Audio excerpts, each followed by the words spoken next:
Welcome to From the Pages, where we rip open the sealed vault of wrestling's glossy past and dive into every explosive detail. Today, it's March 2011. WWE Magazine is a 68-page love letter to kayfabe, character building, and PG Era excess. This issue is a time capsule of what wrestling looked like just before the dawn of the reality era. Bold, bizarre, and fully committed to its world of action hero absurdity. The cover promises a war. John Cena, Randy Orton, The Miz, and Rey Mysterio are the headline stars, with the caption asking, "Who is the most dangerous man in WWE?" It's not just clickbait. It's a reflection of the era. Cena's dominance, Orton's anti-hero rise, Mysterio's enduring popularity, and Miz's improbable ascent to the main event as WWE Champion. If you weren't watching in 2011, this cover was your gateway to WWE's transitional identity. If you were, it was a snapshot of a company on the edge of transformation. Inside, the layout explodes with color, attitude, and promotional hype. Ads for Nintendo DS games, DVDs like Big Show: A Giant's World, and WrestleMania Access fill the early pages. The table of contents reads like a strange dream. Jerk of the Month, Fantasy Warfare, Ricky Steamboat vs. John Morrison, Debating Divas, and Katy Perry's WWE Moment. It's clear, WWE Magazine wasn't just recapping events. It was creating a magazine-sized version of the WWE Universe. Early features take a nostalgic look at the now splintered tag team of The Miz and John Morrison. A retrospective on their championship reign presents them as arrogant, stylish, and ahead of their time. A pairing that shouldn't have worked but did. Miz, now at the top of the card, is framed as the success story, while Morrison is still the flashy high-flyer who never quite got his due. The tone is playful, but there's a wink of sadness for what might have been had their paths stayed aligned. Then comes a centerpiece, The Essence of Excellence, a full-page profile on Alberto Del Rio. The piece blends character narrative with personal backstory. Del Rio recalls watching his grandfather, a lucha libre legend, and feeling burdened by legacy.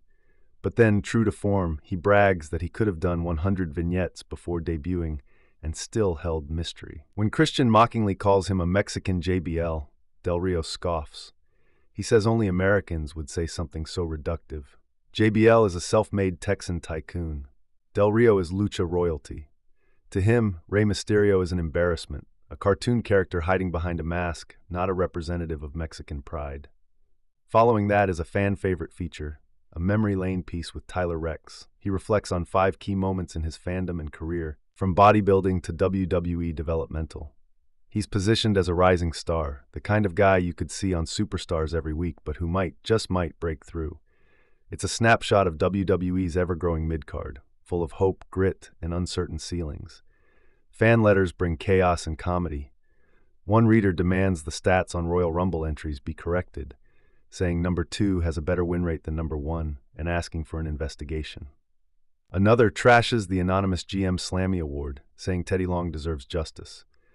WWE Magazine's editors reply with heelish snark, defending Long as a survivor and blaming the WWE Universe for voting wrong.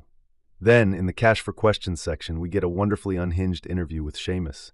He names John Morrison as his toughest opponent and describes the Brogue Kick's devastation in blunt Celtic fashion. "My foot's bigger than your face." He rants about U2's musical, mocks ketchup, praises hot sauce, and says foam fingers are for kids. It's part shoot, part parody, all Sheamus. The CM Punk interview.